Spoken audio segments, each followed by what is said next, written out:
What if the dream you keep delaying is not actually waiting for the perfect time, but is simply trapped behind the wall of your own fear? Have you ever noticed how the things we care about the most are often the very things we avoid doing? There is a strange, silent agony in knowing exactly what you want to do, yet finding yourself completely paralyzed when it is time to begin. You have a goal, a quiet vision that visits you in the moments just before sleep. Perhaps it is a new path, a creative endeavor, or a shift in how you live your life. But instead of starting, you freeze.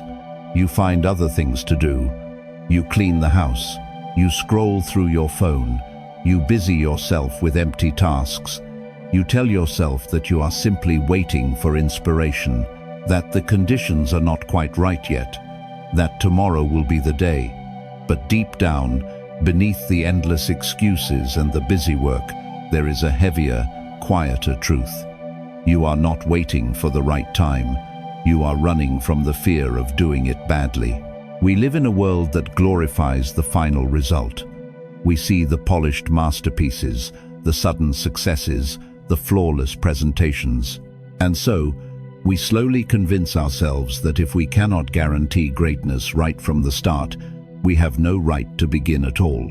We would rather do absolutely nothing perfectly than do something imperfectly. Buddhist wisdom offers a profound lens through which to view this struggle. It teaches us about the deep suffering caused by attachment. Usually, when we think of attachment, we imagine clinging to possessions, or money, or relationships. But one of the most painful, invisible forms of attachment is clinging to an idealized image of yourself. You are attached to the idea of being competent, to the idea of being impressive, to the idea of not making mistakes. Imagine standing on the edge of a vast, ancient lake. You want to reach the island on the other side, but instead of stepping into the water, you stand on the shore, endlessly studying the ripples. You wait for the surface to become completely smooth. You wait for the wind to die down. You wait until you are absolutely certain you will not splash clumsily or swallow water. So you stand on the dry earth, watching the sun slowly set, while others who are willing to be messy jump in and swim. The lake is alive. It will never be perfectly still, and by waiting for a flawless moment, you deny yourself the entire experience of the water. Think about your own life. How many passions, projects, or deep desires have you left standing on the shore? How many times have you stared at a blank page, an empty room, or a new beginning, and walked away because the fear of looking foolish outweighed the desire to create? This is the invisible prison of perfectionism. It protects you from criticism, yes, but it also protects you from living. Ask yourself right now, what are you truly afraid will happen if you try, and the result is messy? Is a clumsy attempt truly worse than the heavy, silent ache of never having tried at all? Pause. Breathe. Observe this fear without making it your master. Let the feeling of inadequacy rise, but do not let it build a wall in front of your path. You do not need to be an expert to begin. The gap between where you are and where you want to be cannot be crossed by thinking. It can only be crossed by action. But to take that first step, you must be willing to lay down the heavy, exhausting armor of getting it perfectly right. Because as long as you demand a flawless journey, you will remain perfectly stuck. And letting go of this illusion is the only way forward. 2. The illusion of the flawless path. What if the only thing stopping you from reaching your destination is your desperate, exhausting refusal to walk on uneven ground? We tend to view the process of change as a perfectly paved road. We imagine a bridge from where we are now to where we want to be, and we subconsciously believe that if we just plan enough, prepare enough, and worry enough, we can create a journey without any bumps, mistakes, or awkward turns. We act as if there is a secret, perfect way to do everything, and if we cannot see that way, we are destined to fail. Here is the truth few people want to face. The road does not exist until you walk it. In Buddhist thought, we often speak of the nature of impermanence, the idea that all things are in constant flux, rising and falling like the tides. By trying to force a flawless path, you are effectively trying to fight the nature of reality. You are trying to command the world to stand still, so you can step into it without tripping. But the world is, by its very nature, chaotic and unpredictable. Imagine you are hiking up a mountain that has never been climbed. You are looking for a clear, dirt path, something wide, flat, and obvious. When you see only thick, tangled brush, you immediately turn around and tell yourself, "There is no path here. I am not ready. I should go back." But consider this. The path did not exist for the first person who climbed that mountain either. They did not find a perfect trail. They stumbled. They walked into thickets. They had to turn back and try a different angle. They got dirty. They made mistakes. And it was exactly that process, that clumsy, confusing, uncertain struggle that actually created the path for everyone who followed. Your life is the same. You are waiting for a map, but you are the cartographer. You are waiting for the trail to be cleared, but you are the one holding the machete. We often think that if we do something and it isn't good by society's standards or our own high standards, that the action was a waste. We think, if I can't write a perfect book, why write? Or, if I can't start the perfect business, why try? This is the arrogance of the ego, demanding that the universe hand you a masterpiece on your first attempt. It ignores the reality that growth is not a straight line, it is a spiral. You must circle back to the beginning many times, each time a little wiser, a little softer, and a little more capable than before. Think about your own life. How many times have you looked back at a mistake from 5 years ago and realized it was the very thing that taught you what you needed to know? Was it a failure, or was it a lesson? The difference is simply how you interpret the result. Ask yourself, are you truly afraid of failing, or are you afraid of what failing says about you? Do you believe that if you make a mistake, you are a mistake? Buddhism reminds us that our identity is not fixed. We are not our actions, and we are certainly not our successes or our failures. You are the observer of the experience, not the experience itself. When you realize this, the fear of doing something badly loses its power. A bad drawing is just a drawing. A failed attempt is just an attempt. It has no power to diminish your worth unless you give it that power. You are not required to be perfect. You are only required to be present. You are not required to know the end of the story. You are only required to show up for the next chapter. But there is a subtle, corrosive danger in this cycle of avoiding action. When you constantly decide not to do things because you fear they won't be perfect, you are doing something much more damaging to your soul than just missing a goal. You are breaking the most important relationship you have. You are breaking the trust you have with yourself. And this is where the next truth begins. 3. The heavy burden of unkept promises. What if the heaviest weight you carry is not the judgment of others, but the silent, accumulating disappointment of your own soul? We often think that by avoiding a difficult task, we are keeping ourselves safe. We tell ourselves, I will start tomorrow when I have more energy. I will do it next week when the timing is better. On the surface, this feels like relief. The immediate anxiety of starting fades away. But beneath that temporary comfort, a deeper, quieter damage is being done. Every time you say you are going to do something and then you walk away from it, you are teaching your mind that your word means nothing. You are breaking a promise to yourself. In Buddhist philosophy, we find the principle of karma not as a cosmic punishment, but as the simple, undeniable law of cause and effect. Every action and every non-action leaves a trace in the mind. When you repeatedly abandon your own intentions out of fear, you plant seeds of doubt. You condition your mind to expect retreat. Over time, this quiet erosion of self-trust becomes far more painful than any external failure could ever be. Imagine you are building a stone bridge across a fast-moving river.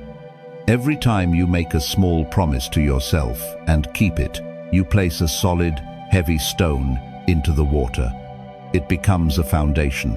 It becomes something you can stand on. But every time you make a promise and break it out of fear, you leave a gaping hole in the path. Over the years, you look out at the bridge of your own life, and you find yourself paralyzed, afraid to take a single step forward. Not because the river is too dangerous, but because you know, deep down, that you cannot trust the bridge you have built. We do this in small, invisible ways every single day. You set an alarm to wake up early and work on your dream, but you hit snooze. You promise yourself you will finally write that page, start that course, or face that difficult conversation, but you lose yourself in distractions instead. You think you are just putting off a task, but in reality, you are putting off yourself. You are slowly convincing yourself that you are incapable of follow-through. You are letting the fear of doing it badly rob you of the dignity of doing it at all. Think about your own life. If you had a friend who treated you the way you treat your own goals, constantly making grand plans and then canceling at the last minute, how long would you keep trusting them? How long would you believe their promises? Why do you accept this from yourself? Pause, breathe, acknowledge the weight of these broken promises, but do not judge yourself for them. Guilt will not rebuild the bridge. Shame is just another distraction. Awareness is the only way out. See your avoidance not as a permanent flaw in your character, but simply as a habit of fear. A habit that can be changed. To rebuild your trust, you do not need to lay down massive, perfectly carved boulders. You do not need a grand, flawless gesture. You only need to learn how to be okay with laying down a rough, unpolished stone. Because before you can create a masterpiece, you must first remember how to hold the brush. And this is where the quiet wisdom of the beginner emerges. 4. The wisdom of the clumsy beginner. What if the most powerful position you can ever hold is the one where you know absolutely nothing? We spend so much of our lives trying to appear competent. We want to be seen as experts, as capable, as people who have it all figured out. Because of this, the phase of learning something new, the phase where you stumble, make mistakes, and feel deeply awkward, feels like a threat. We despise the clumsy stage. We hate the uncomfortable feeling of our hands not doing what our mind envisions. So, rather than allowing ourselves to be beginners, we simply refuse to begin. We retreat to what is familiar, even if the familiar is slowly draining our spirit. One of the deepest lessons of Buddhism is the concept of beginner's mind. It teaches us that in the beginner's mind, there are endless possibilities, but in the expert's mind, there are few. When you release the desperate need to be an authority, you empty yourself. You become open. You let go of the heavy, suffocating ego that demands you look perfect in front of the world. True growth requires you to embrace a state of not knowing, of being unpolished, of being gloriously clumsy. Imagine a tiny seed buried deep in the darkness of the earth. When it finally breaks open, it does not instantly emerge as a towering tree or a flawless, blooming flower. It is a fragile, awkward sprout pushing blindly through the heavy dirt. It is entirely imperfect. It moves slowly. It is vulnerable to the elements. But the seed does not judge its own sprouting. It does not stop growing because its first leaves are small and weak. It simply allows itself to be exactly what it is in that moment, trusting that the awkward reaching is the only way to eventually touch the sunlight. we forget that we, too, must pass through the dark dirt. When you start a new project, write your first messy draft, or step into a new way of living, you are that fragile sprout. Yet, you look around at the towering trees of other people's successes and feel deeply ashamed of your own smallness. You let the fear of looking foolish convince you to stay buried. You worry about what your peers, your family, or even strangers will think of your early, unpolished efforts. Ask yourself right now, who told you that learning had to be graceful? Why do you demand mastery from yourself on your very first day? Is this expectation bringing you peace, or is it merely feeding your fear and keeping you trapped? Pause, breathe, give yourself permission to be terrible, allow yourself to be a clumsy beginner, release the exhausting performance of competence, and let the ego dissolve into the simple, quiet joy of trying. When you sit down to your work or step into your new endeavor, gently say to yourself, I am allowed to do this badly. Let that sink in. Notice how much lighter the air feels when the crushing pressure of perfection is finally removed. You do not have to be brilliant today. You just have to be willing. Because peace is not found in never making a mistake. It is found in accepting that mistakes are simply the sound of you learning how to walk a new path. But accepting the awkwardness of the beginner is only possible if you do not overwhelm yourself right out of the gate. You cannot rebuild your self-trust by making grand, terrifying leaps. And this is where the next truth begins. 5. The power of the smallest promise. What if the way out of your deep paralysis is not a massive, heroic leap, but a step so small it feels almost ridiculous? We are often obsessed with the illusion of grand transformations. When we finally decide to face the goals we have been avoiding, we tend to panic and try to overcompensate. We tell ourselves, I will work on this for 5 uninterrupted hours today. I will completely change my entire routine by tomorrow morning. We try to rebuild all of our shattered self-trust in a single, exhausting sprint. But a fragile mind cannot carry a heavy burden.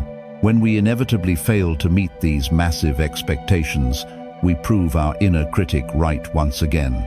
The cycle repeats. We retreat further into the shadows, convinced that we are simply not strong enough. Buddhism reminds us of the profound power of the present moment and the danger of letting the mind wander too far ahead. Anxiety and overwhelm almost always live in the distant future. When you stare at the terrifying mountain of work ahead of you, the finished project, the final result, the complete life change, your mind freezes. You become overwhelmed by the sheer scale of the destination. But mindfulness teaches us to pull our attention back to right here, right now. You do not have to conquer the mountain today. You only have to take one conscious breath and make one small movement. Imagine you are standing in a vast, pitch-black room. You want to illuminate the entire space. If you wait until you have gathered enough wood to build a massive, blazing bonfire, you will sit in the cold darkness forever. But what if you simply strike one small match and light a single candle? The flame is tiny, it is fragile, it does not illuminate the far corners of the room, yet in the immediate space around you, the darkness is broken, the fear recedes. You can see just enough to take the next step. One small, flickering flame is infinitely more powerful than 1,000 unlit bonfires. In your own life, the bonfire is the completed goal. It is the finished masterpiece, the thriving business, or the perfect physical health. The candle is a single, undeniable action. To rebuild the self-trust you have lost, you must stop making massive promises you cannot keep. Instead, make the promise so small that it is impossible for your fear to block it. Instead of promising yourself that you will write a perfect chapter, promise yourself that you will write one terrible sentence. Instead of promising to practice an instrument for an hour, Promise simply to take it out of its case. Instead of promising to fix your whole life, promise to drink 1 glass of water. Think about that. How much easier does the burden feel when you remove the weight of greatness? What is the tiniest, most microscopic step you can take today toward the thing you love? Pause. Breathe. Shrink your goal. Keep shrinking it until the anxiety completely disappears. Do not focus on the mountain. Focus only on lifting your foot. Make a promise so small it feels insignificant, and then, fiercely, quietly, keep it. Every tiny promise you keep is a whisper to your soul that you are returning. It is a slow, steady rebuilding of the bridge of self-trust. You do not need to roar. You only need to follow through. But as you begin to take these small steps, a new challenge will inevitably arise. Because once you actually do the work, you have to look at it. You have to face the messy reality of what you have created. And this is where the next truth begins. 6. Detaching from the outcome. What if your suffering is not caused by the work you are doing, but by your desperate need to control what happens after it is done? Here is the truth few people want to face. The moment you finally take a step and create something, your ego immediately steps in to judge it. You look at the messy first draft, the clumsy conversation, or the awkward attempt, and you cringe. You tie your entire sense of self-worth to the immediate result. If the outcome is not magnificent, you feel completely defeated. If others do not immediately praise your effort, you feel invisible. You stop doing the work because the work did not instantly reward you. In Buddhist thought, one of the deepest sources of human suffering is attachment to the outcome. We act as if we are the masters of the universe, believing that if we put in the effort, we are strictly owed a specific reward on a specific timeline. But Buddhism reminds us that we only have control over our actions, never the fruits of those actions. When you obsess over the result, you are dragging yourself out of the present moment and throwing your peace into a future you cannot control. Imagine a group of monks painstakingly creating a sand mandala. For days, they lean over a low table, carefully pouring millions of grains of vibrant, colored sand into intricate, breathtaking patterns. The work requires immense focus, patience, and devotion. But the moment the masterpiece is finally complete, they do not frame it. They do not sell it. They do not stand around waiting for applause. Instead, they gently sweep all the sand together, erasing the beautiful image in seconds, and pour the sand into a flowing river. The purpose of the mandala was never to possess it. The purpose was the quiet, sacred act of making it. Think about your own life. How often do you approach your goals like a transaction? You write, you paint, you build, or you practice, and immediately demand a return on your investment. You demand recognition. You demand perfection. You stare at your unpolished work and let its imperfections convince you to quit. You are trying to frame the sand before the picture is even finished. Ask yourself, are you pursuing this goal because you truly value the journey, or are you only chasing the applause at the end? What would happen if you simply allowed yourself to do the work without desperately demanding that it prove your worth to the world? Pause, breathe, observe the need for validation without following it.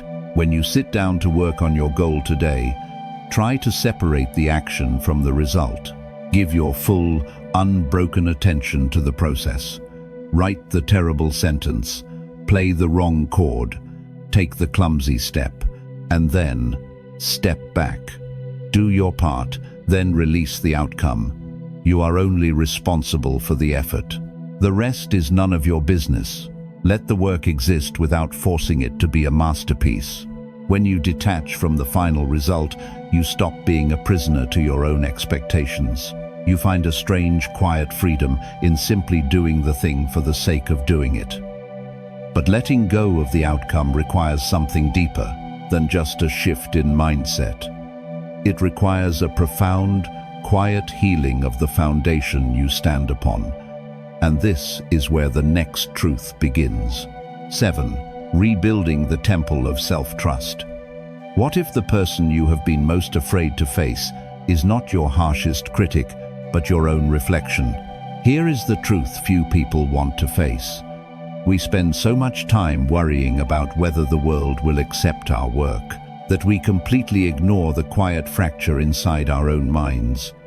We believe our problem is a lack of skill, a lack of time, or a lack of motivation. But the deepest wound is a lack of belief in our own word. You have abandoned your own goals so many times out of fear that your mind no longer trusts your intentions. When you say, "I will begin today," your inner voice quietly responds, "No, you won't." Buddhist wisdom teaches us about the profound concept of taking refuge. True refuge is not found in an external place, a perfect circumstance, or the validation of a crowd. It is found within. It is cultivating a mind that feels safe to inhabit. But when you are caught in a cycle of breaking small promises to yourself, your mind ceases to be a refuge. It becomes a place of constant anxiety and self-betrayal. You cannot find peace in a house where you are constantly lying to the inhabitant. Imagine an ancient, sacred temple hidden deep in a dense forest. For years, it has been abandoned. The roof leaks, the stones are covered in thick moss, the courtyard is overgrown with tangled vines. If you were tasked with restoring this sanctuary, you would not stand in the doorway and scream at the walls for being broken. You would not punish the temple for its ruin. You would simply pick up a broom. You would gently sweep the stone floor. You would pull the weeds, one by one. You would rebuild the altar with quiet, steady devotion. Your relationship with yourself is that ancient temple. When we avoid our goals and break our promises, we often respond with brutal self-punishment. We call ourselves lazy. We call ourselves failures. We try to shame ourselves into taking action. But self-hatred cannot build self-trust. You cannot whip a fragile mind into a state of quiet confidence. Think about your own life. When you delay a project because you are terrified of doing it badly, how do you treat yourself afterward? Do you offer yourself understanding, or do you flood your mind with harsh, heavy judgments? Would you ever speak to a dear friend the way you speak to yourself when you struggle to begin? Ask yourself right now, is your internal dialogue a safe refuge or an unforgiving storm? Pause, breathe. Forgive yourself for the years of hiding. Forgive yourself for the broken promises, the endless distractions, and the relentless fear. Stop demanding perfection from the ruins and simply pick up the broom. Rebuilding self-trust is a daily practice of gentle, deliberate honesty. You make a small, tiny promise, and you keep it, not to prove anything to the world, but to slowly, quietly repair the altar within yourself. Because peace is not the absence of fear. It is the deep, unshakable knowing that even if you stumble, you will not abandon yourself. Once that sacred trust is finally restored, the fear of making a mess loses all its power. And this is where the final transformation begins. 8. Stepping out of the shadows and into the flow. What if the very life you have been waiting for is simply waiting on the other side of your next imperfect action? Return to that quiet vision we spoke of in the beginning, the goal that visits you in the moments just before sleep, the passion you kept trapped behind the heavy wall of your own fear. For so long, you stood on the shore of that vast, ancient lake, watching the wind, analyzing the ripples, and refusing to step into the water because you were terrified of making a clumsy splash. You carried the exhausting burden of believing that if you could not do it perfectly, you had no right to do it at all. But now, you understand the hidden truth. The paralysis was never about a lack of capability or a lack of time. It was the deep suffering of attachment. You were clinging to an impossible ideal, and in doing so, you were slowly breaking your own heart. The journey you are on is not about becoming flawless. It is about letting go of the desperate illusion that you ever needed to be.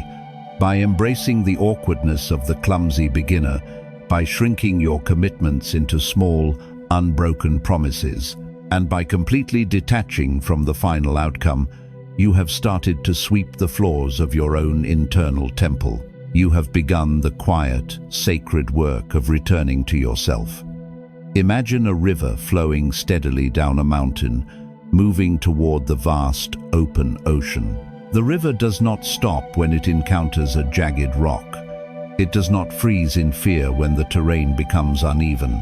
It does not apologize for its muddy waters after a heavy storm, nor does it try to force its path to be perfectly straight. It simply yields to the reality of the landscape and keeps moving. It finds a way around the obstacle. It flows with a quiet, undeniable persistence, trusting that even the most chaotic currents eventually lead to the stillness of the sea. You are that river.